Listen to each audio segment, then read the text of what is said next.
Kuwait marks the 10th anniversary of naming the state of Kuwait as the Global Humanitarian Center by the United Nations and naming the late Emir Sheikh Sabah Al-Ahmed Al-Jaber Al-Sabah as humanitarian leader. Indeed, Ahmed, today's celebration was under the patronage of the Minister of Social Affairs, Dr. Amthal Houela, and organized by the Union of Kuwaiti Charitable Societies and Foundations, and that's in coordination with the National Library of Kuwait to highlight the latest and most notable charitable actions. More details with Mariam Litwahi.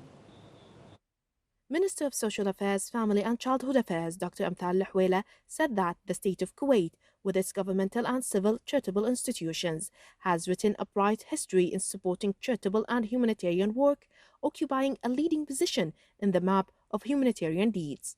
This came in a speech during the celebration of the 10th anniversary of the United Nations naming the state of Kuwait the Center of Humanitarian Action, and His Highness the late Emir Sheikh Sabah Al-Ahmed Al-Jaber Al-Sabah, the leader of humanitarian deeds, in 2014, organized by the Union of Kuwaiti Charitable Societies and Foundations in cooperation with the National Library of Kuwait. Today is marking 10th year since Kuwait was nominated as the center of humanitarian work. This nomination comes from the United Nations as a gratitude for the government of Kuwait and the state of Kuwait and the people of Kuwait for their continuous support for the humanitarian needs around the world.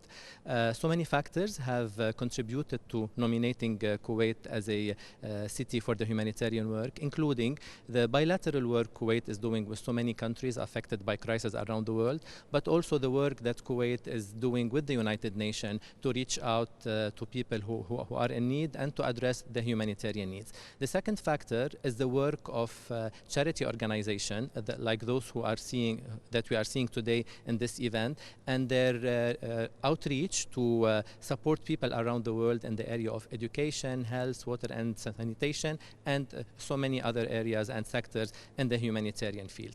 Since 2014 and even before the discovery of oil, Kuwait provided endless support to those who need it.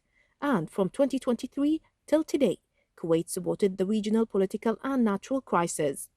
In February 2023, an earthquake of 7.8 magnitude hit parts of Turkish and Syrian territories, where the United Nations described it as one of the biggest disasters that hit the region recently. And Kuwait sent aid to both countries, from search and rescue teams and medical support. On April 2023, clashes began between the Sudanese army and the Rapid Support Forces, igniting another civil war, and recent natural disaster hit the northern regions, leaving thousands of fatalities and displaced. The state of Kuwait mobilized 11 relief airlift missions to aid civilians. On September 2023, Hurricane Danielle hit the eastern coast of Libya, causing floods and killing and missing thousands, which the state of Kuwait provided a swift support to the Libyan people in their hour of need. And since over 75 years, the state of Kuwait affirmed its position in supporting the Palestinian crisis and denying the Israeli occupation.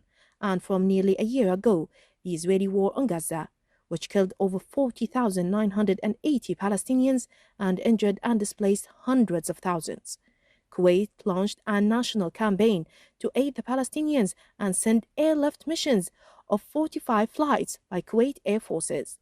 And also, the only international medical team to enter Gaza was the Kuwaiti medical team to support the medical system in Gaza Strip. From the Center of Humanitarian Deeds, I'm Mariam Litwahi for the News Department.